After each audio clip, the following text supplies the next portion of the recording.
Et donc on a sur l'honorable Jérôme, c'est toujours d'être fort et ne pas se montrer comme un lâche, parce que certainement avant à se lancer dans la sphère politique, oui.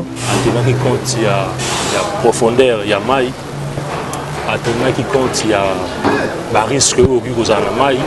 Donc on a vu c'est caca à garder toujours gap.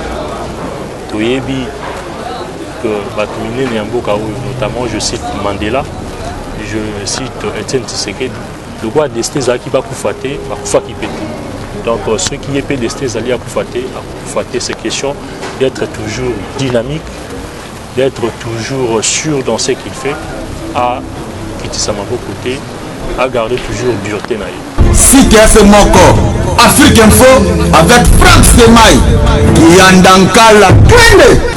Les alliés facilité à perdre moko ya membre de la famille Nabino. Peu importe son importance. Donc c'est là qu'il se passe. Mais biso au moins toyeba qui était honorable Jérôme Moulumba pour quitter. Honorable Jérôme Moulumba na date il y a le 5 ezalaki mardi à salaki crise Yamakasi. Dans la zone c'est crise Yamakasi, c'est-à-dire crise Yamakasi oyo et senga qui était pas transféré ba ça la évacuation de façon que akineko aux soins et le coup là citoyen nyonso. Mais hélas pour la biso parce que mbala o to senga réponse ezalaka toujours té. Mbala simatuka qui ministre il y a justice on a quand même ba difficulté au bengaye ministre il y a justice parce que nazo sentir justice ya moté. Bana King, bana Dar es Salaam, bana Poto, bana Mokil Mobimba, si tu as ce moko, Afrique Info avec Franck Semaï.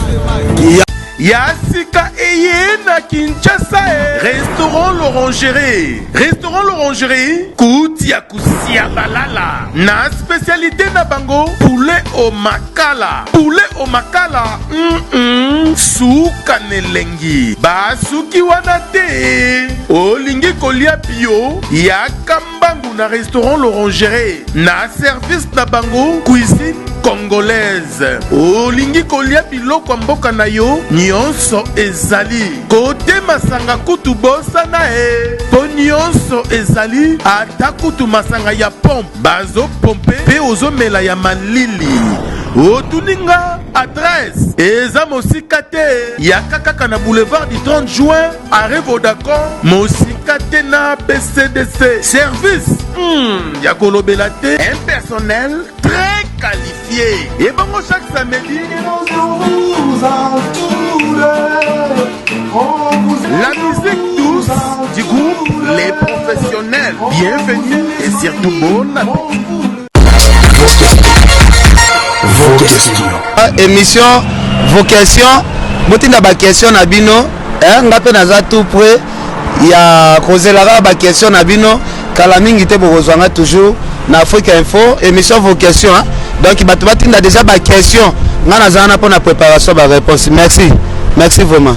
Vous insultez les gens. À partir de Paris. Vos questions. Envoyez vos questions. Soukana émission, Soukana idéologie. À suivre. Vos questions. Vos questions. Vos Merci de rester fidèle sur votre site www.africainfo.net. Comme vous le savez, Africa Info, c'est un site qui vous livre les analyses des activités sur les enjeux de l'ère. Mesdames et messieurs, sur ce plateau, Michel Moulumba, Azabongo Moko, il y a famille Moulumba, Oyo, Binomoko Boyebi, Banamboka, Azo faire partie, il y a famille, il y a honorable député Jekoko Moulumba. Alors, après Barimer, Ouana, Binonio Soboyebi, après Barimer, que non, monsieur Jekoko Azal sous invité, Bisso dans le cadre de vous servir, car vous servir c'est notre devoir. Toyambi, Moko ya Libota, ya monsieur Jekoko Moulumba, pour amekamuke ko éclairer lanterne na biso, ou ya bino par rapport, il y a des informations sur où ils ont circulé. Déjà je dis bonjour, monsieur Michel Moulumba. Oui, bonjour monsieur. Boni. Malamu. En forme. En forme, mais pensate. Parce que certainement, tout ça, il y a en forme, mais pensate, Alors, ndeko nangai Michel, il y a 48 heures passées, sango moko circula qui na ville ya Kinshasa, précisément na donc kende na na ville ya Kinshasa que messager Koko Mulumba azali susute. Yebisa biso, est-ce que réellement messager Koko Mulumba azali susute? La question où il y a été ce qui découle Koko Mulumba azali te. Honorable Jekoko Mulumba azali bel et bien en vie. Mais pour les alliés, il faut se poser ma casse. Les alliés, situation sanitaire, les alliés continuent toujours pour s'aggraver. Il y a un moment le 5, les alliés mardi, c'est-à-dire avant-hier. Sangweta Moula qui nous a mokona liwa ya Mama Olangi était honorable Jekoko Mulumba à Randa Kilam. Yango va bien fait le coup pour la rater au Santa qui Angouma ou Ezalaki dans ville province ya Kinshasa partout Ezalaki en mouvement. Merci. Alors Sangoana et Bandaki ndenge nini et utaki wapi et puis mpepe wana nani amemi yango ko yeba place mpepe wana utaki en tout cas je serai dans l'incapacité à répondre à la question là parce que tout un coup je ne faisais que recevoir des appels. Oui. Bato ebele bazalaki ko benga pour nous retourner et ceux qui honorable Jekoko Mulumba azalaki en vie tout azalaki en vie ko yeba place en tout cas c'est difficile na yeba yango tozali na Kinshasa tozali na République du Congo moni pays ceux qui désordre zali makasi ceux qui pays peuple aza sous la confiance ya makambo yo salema na mboka te même ba nous avons même temps à koyeba te nini ezali information nini ezali rumeur na mboka o désordre zali c'est-à-dire rumeur et comment on a information juste ezalaki ba rumeur que honorable Jekoko azali susute. Alors bino tant rumeur wana circulaki bino na famille bo digéraki yango comment koyeba ete alikampu wana parce que honorable Jekoko ba parents na ba vivant na Kinshasa ba parents na ba za vivant alors tant sango ya bongo e panzanaki angouima eselemi liboso lopango na bino.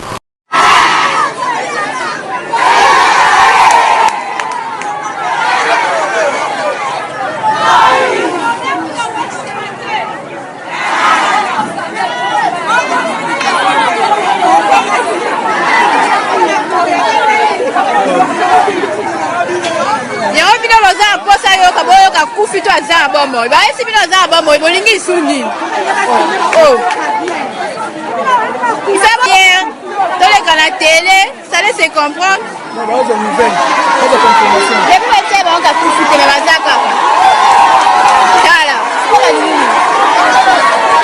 Bino na baboti ya honorable Jekoko boyambaki yango ndenge toyambaki yango avec beaucoup de regrets parce que les alliés facilité à perdre moko ya membre ya famille na bino peu importe son importance.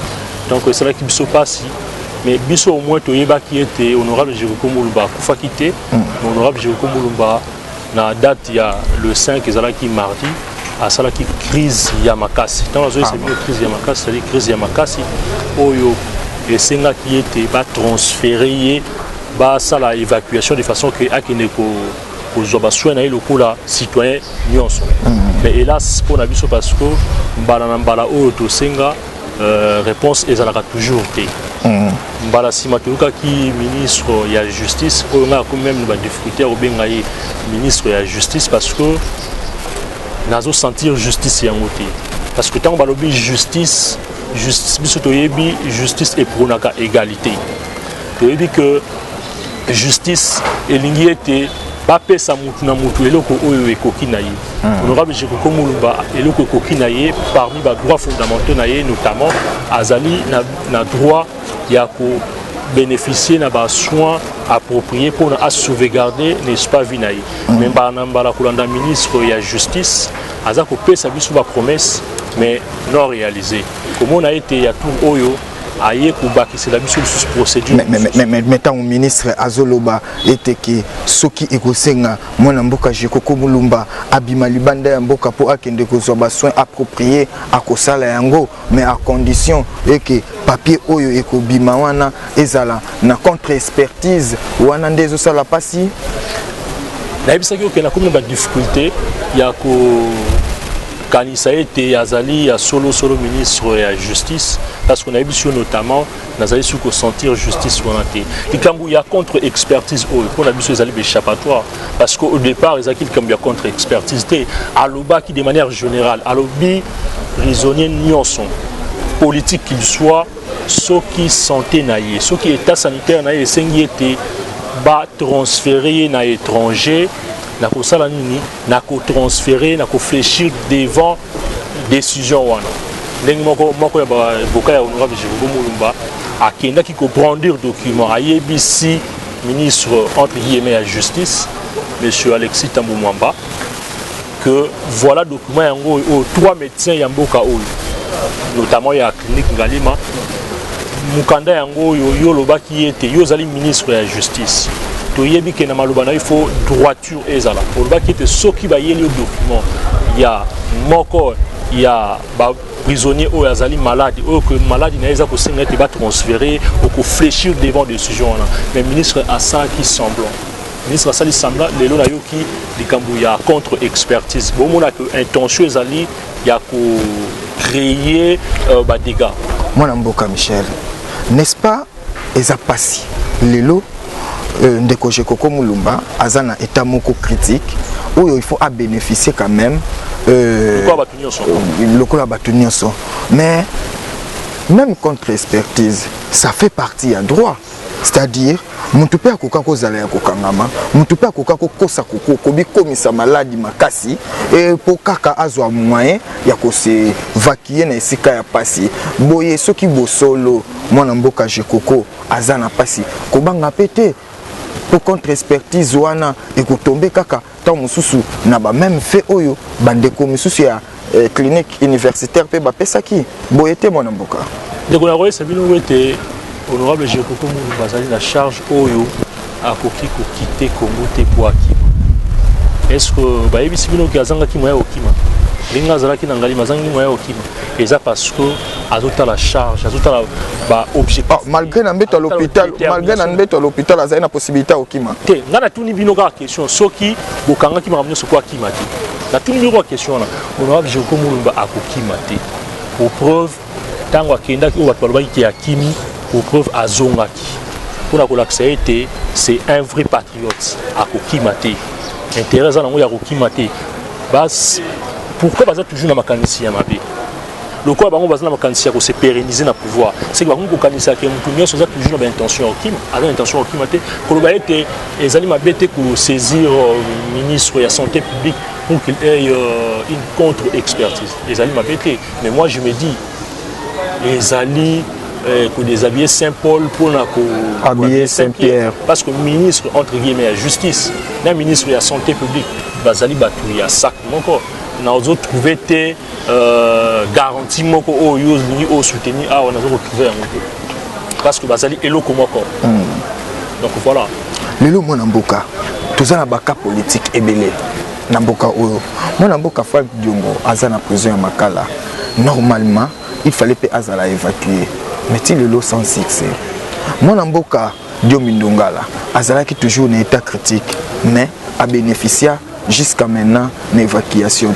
Est-ce que aux airs qui a été mon amboka Jekoko a cause bénéfice wana ya kokendo ozwa soin libanda koloba ete tozali na elikia soki na lobi oui na koloba na kosi ko ete biso même toza ko détenir machine wana te c'est-à-dire machine wana ezali entre maboko ya bato ya régime oyo bato oyo bazali na pouvoir c'est-à-dire bango nde bakoyeba soki ete bazali kotravaille au profit ya peuple honorable Jérôme Mulumba bazali moko mpe ya kati ya population oyo c'est-à-dire soki bango bakoestime ete batransférer kaka bango soki bango bakotransférer ete kaka bango bayeba ete soki honorable Jérôme Mulumba bakufi oyo bakufa ezali bango famille Mulumba bakotika te soki lelo ete absence ya transfèrement et même honorable Jekoko Mulumba tina kufa donc quand honorable Jekoko Mulumba faut comparer on a ba Frank Diongo parce que mutu na mutu azana ba œuvre na ya sala mutu na mutu azana journée ya mukizi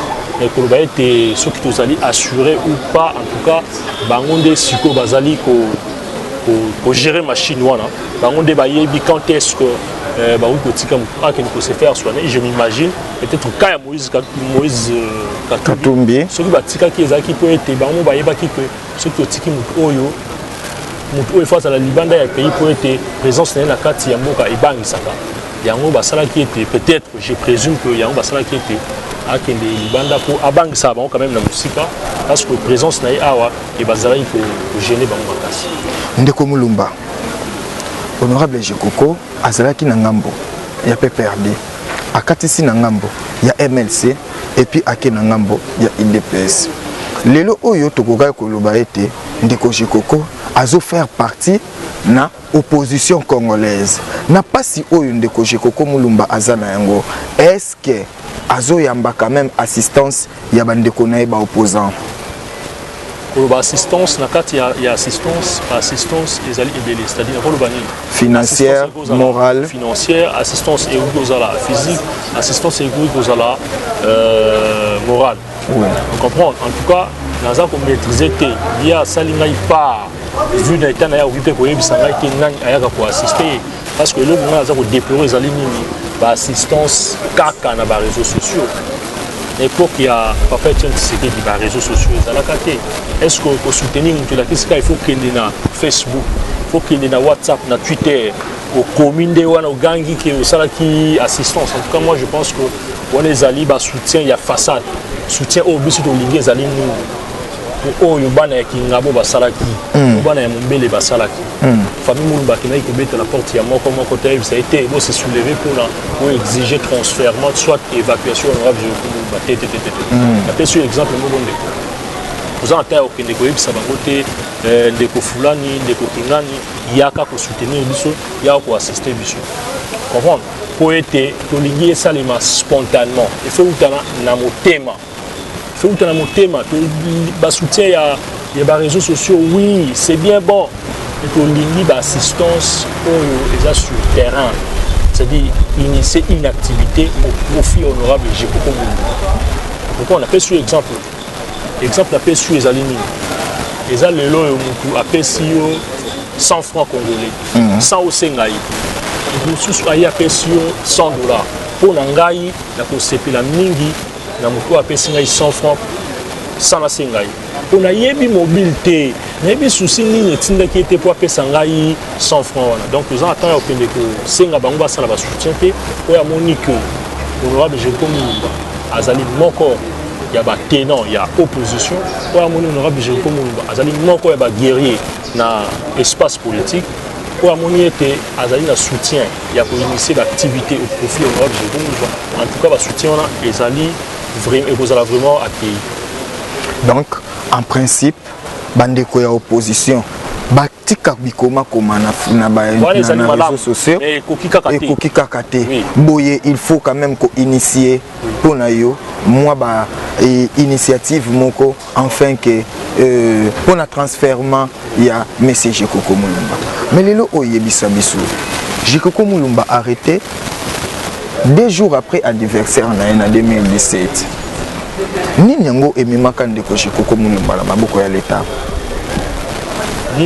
lelo oyo eza koni mena kolinga lisusu ebima na monoko na yo na nzela ya masolo oyo tozobeta nini esalaki ete ya koma kuna na koloba ete na régime oyo tozali ya Joseph Kabila tozali na philosophie moko philosophie na bango ezali nini celui qui n'est pas avec nous est contre nous.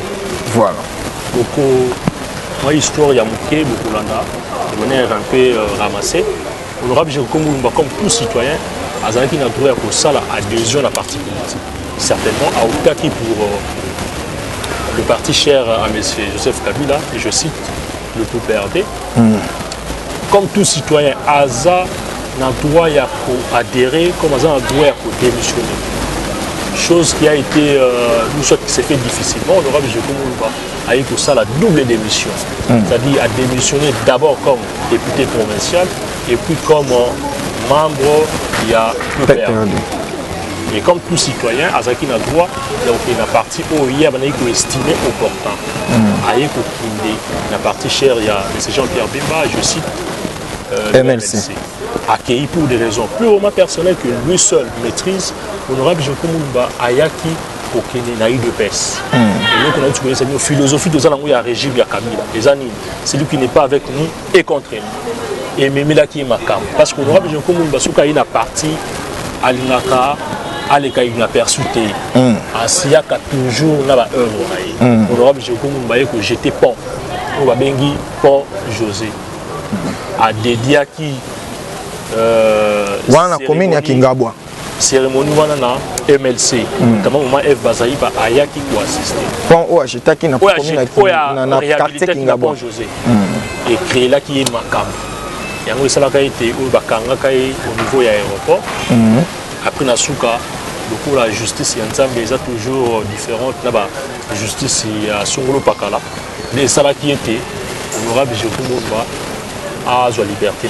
Chemin faisant, à Ekokende, na UDPS, parti à Etienne Tshisekedi, paix à son âme. Comme d'habitude, celui qui n'est pas avec nous est contre nous. Deuxième événement, le coup a toujours l'esprit pour innover. Qu'est-ce qu'il a fait? À Ekokende. Le coup a UDPS, c'est-à-dire il faut na la paix action. Na honoré parti nangai. Honorable Jekumba aiko réhabiliter, aiko faire réhabiliter pour mon ya monene. Pour na asali ya mona honneur ya UDPS. Pour na batu ya pouvoir. Et ça une façon ya ko bungisa Joseph Kabila na Kingabwa, ya ko zwa population ya Kingabwa ko pesa yango na UDPS. Ba fouiller bandi, ba obstacle bandi, azako ko esquiver yango ti bayaki kokuya na moko ya collaborateur na ye. Donc bakuya na moko ya collaborateur na ye pour na bango bayaki kosala exploration ya téléphone na ye. Na kati d'après bango bayaki koloba ete batrouvaki message moko entre guillemets honorable Jekumba a tindelaki collaborateur na ye. Message on a le bini Kabila point la honte du pays. Wana message koko mutakomela ki ba baza ko présumer que honorable Jekumba a tindelaki moko ya collaborateur parce que jusque là tous avec ba collaborateur ngoti le loza wapi azali na prison lokola honorable Jekumba sikoyo parce que dans ba procès les cas qui bien que ce sont des procès que nous qualifions de procès de mauvaise foi parce que c'était purement de l'acharnement contre la personne de l'honorable Jikoko Moulumba. Chemin faisant, bah il a téléphone de l'honorable Jikoko Moulumba, bah retrouver un message de mon côté. Et comme c'était un procès de mauvaise foi, certainement, il fallait se rabattre kaka sur les messages voilà Kabila point. Là il a précisé le Komoko. Kabila point la honte du pays. Namokili Mobimba oyo, nous avons Kabila moko. Namokili oyo. Donc, si on continue à faire Facebook, on va Kabila. Donc, et Mara Kabila et Joseph Kabila. Nous avons pété un retard. Quand on a un Mboka Oyo, je cite le code de la famille. Le code de la famille, nous avons identifié la République démocratique du Congo. Qu'est-ce qu'on dit? Article 56. On vous dit, Moutou, pour identifier le Congo, Congo n'a pas banda, n'a prénom. Oelandi, non.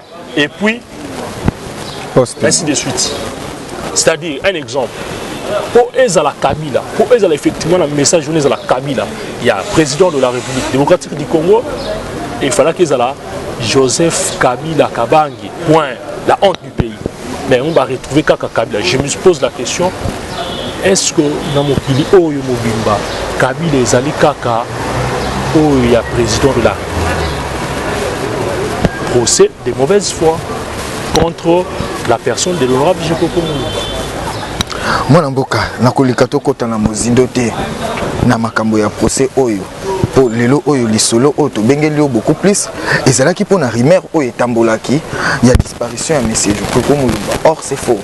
Alors na ba analyse oyo bino bokosala na ngambo na bino, n'est-ce pas versatilité ou soit dynamisme wana ya monsieur Jikoko, c'est-à-dire kolongwa PPRD aye na MLC, kolongwa MLC aye na IDPS ndepe ko memela ye makambo nyos soka zaki na position moko boye akoka kokoma na obstacle oyo wana ezali c'est le droit le plus légitime et honorable Jikoko na cause à la place pour ça l'émission oyo na longwe na kingaba na longwe ngaba na qui sensu et talika kangai. Merci.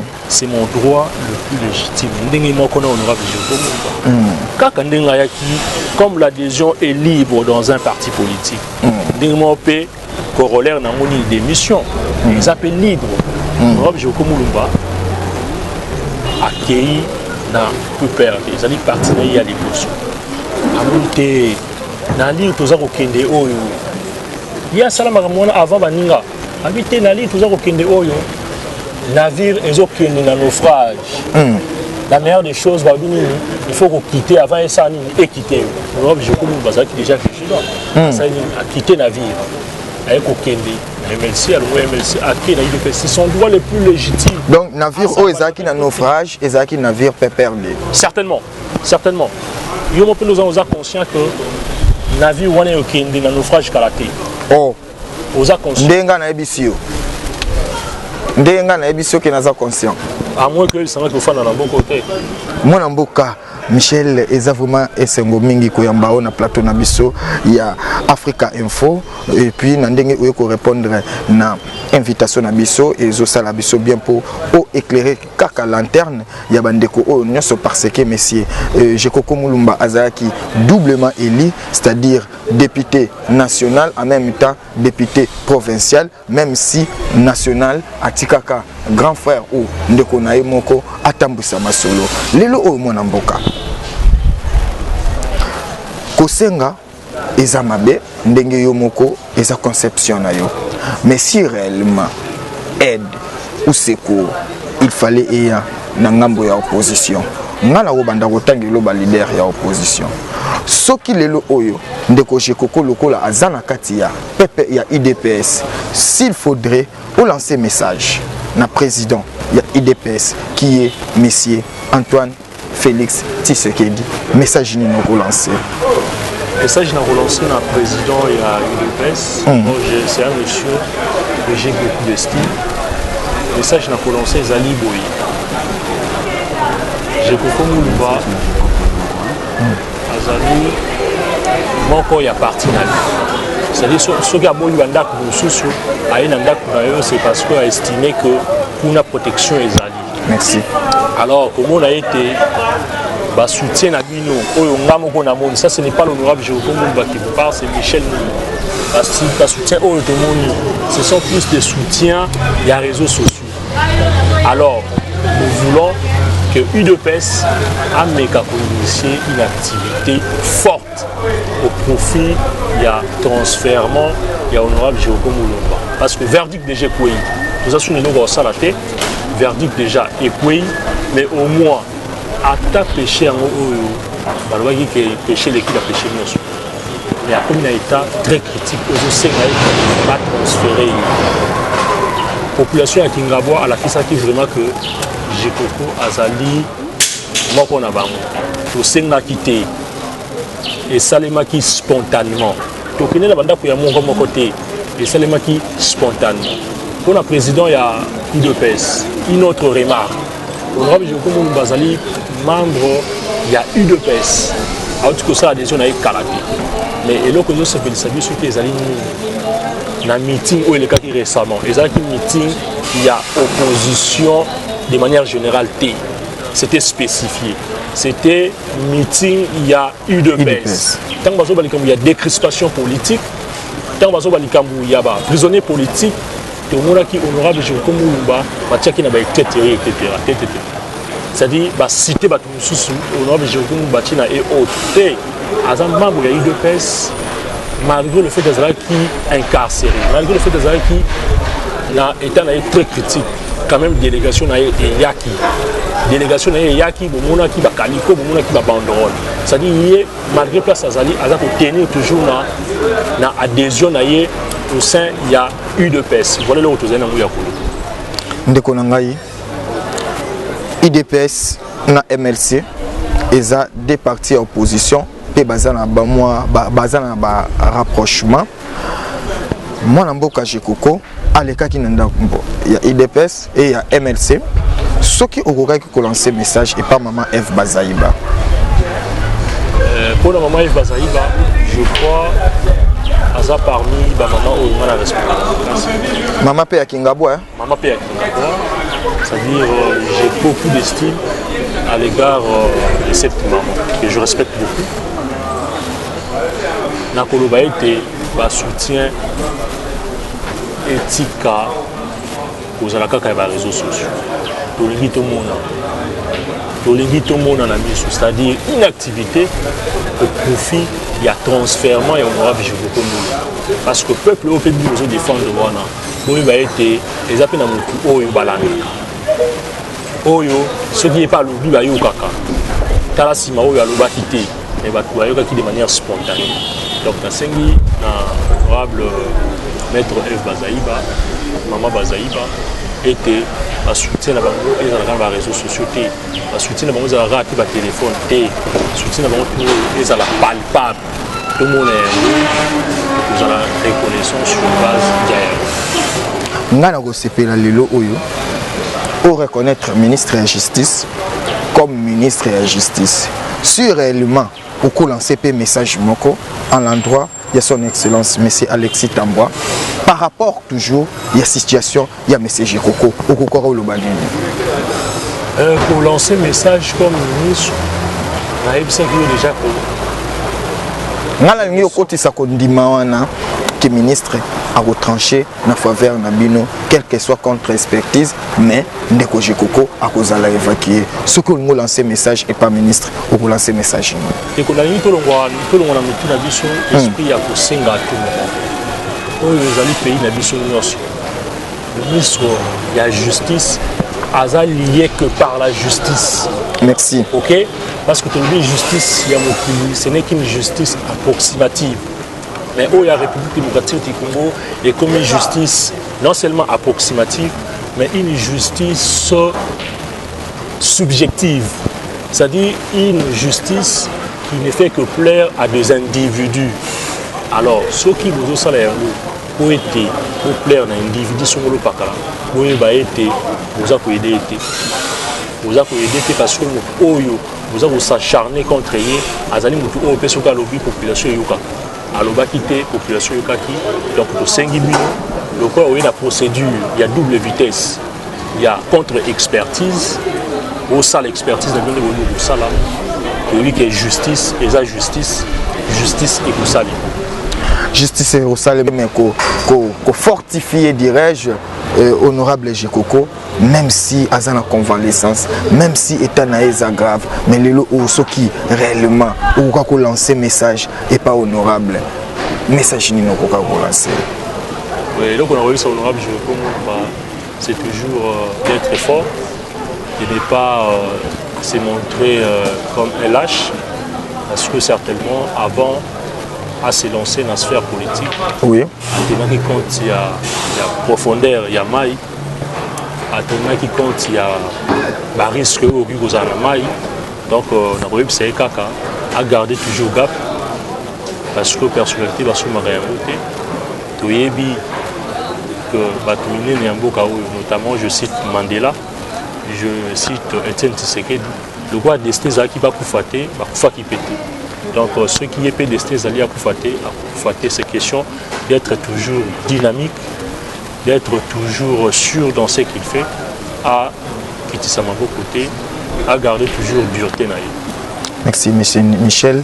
Tokomi vraiment na souka, na habité na oyo tolobi, soki ndambo ezangaki, oyo esengela qui était au loba, okukaki kolobango. Succinctement et puis tout bouclé. Nous avons souligné le rôle de l'égalité. Et donc on a rôle les alignés. Il va être français et pouvoir use, c'est-à-dire pouvoir plus les accords là, plus babu et komaka. Notamment babu au total comme on a les alliés arrestation arbitraire, détention illégale. Donc voilà. Donc apprenons à quitter le pouvoir avant que le pouvoir puisse déjà fruit dans l'arrestation arbitraire, la détention illégale, etc. Donc merci. Merci mesdames et messieurs, c'était bien là Michel Moulumba, Azamwana Oyo ya famille Moulumba. Vraiment, Likambo Oyo ya Liwa ya honorable Jekoko et Tiki vraiment famille n'a pas si même Bissonyo Soba Namboka ils ont ça la passé car on ne fait jamais la fête lorsque ça brille chez les voisins. Et ça qui Oyonde Azaki Nango ya Koloba na micro na biso comme d'habitude les propos tenus par l'invité n'engagent que l'invité. Tous ceux qui ont pour servir bino, mesdames et messieurs, Tokoki Kotika, honorable Jekoko, na situation OET. Ndenge assistance eza na bakadre ebele, c'est-à-dire tous en assistance physique, financière, morale, spirituelle. Oyo okoki ko apporter un plus na situation honorable Jekoko parce que Azamwa Namboka au salaire yango nde yango na vouloir yabana kingabwa vouloir yabana limité et pourquoi pas ya famille nae. Mesdames et messieurs, si vous avez aimé cette émission, dites merci à Chateau Kolo qui était derrière la caméra, aussi à Maïle Sadiki, merci aussi au responsable de ce site qui est bien monsieur Franck Stemaï Dissouka, sans oublier le président Rigen qui était à la présentation. D'ici là, portez-vous bien et au revoir.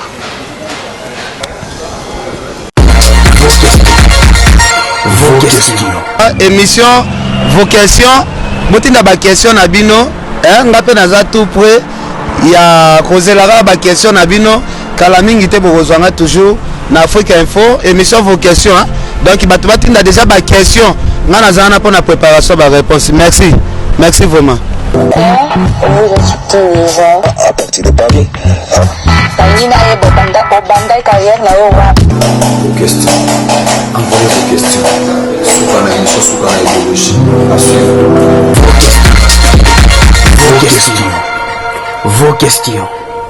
Vos Yasika Eye na Kinshasa.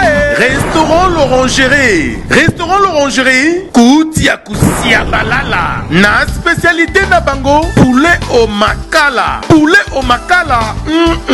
Souka nelengi. Basuki wanate. Olingi kolia bio. Yakambangu na restaurant l'Orangerie. Na service na bango. Cuisine congolaise. Olingi kolia biloko mboka na yo. Nyonso ezali kote masanga kutu bosa na po nyonso ezali ata kutu masanga ya pompe bazo pompe pe ozomela ya malili otuninga adresse eza mosika te ya kaka na boulevard du 30 juin arrêt Vodacom mosika te na BCDC service ya kolobela te un personnel très qualifié et bango chaque samedi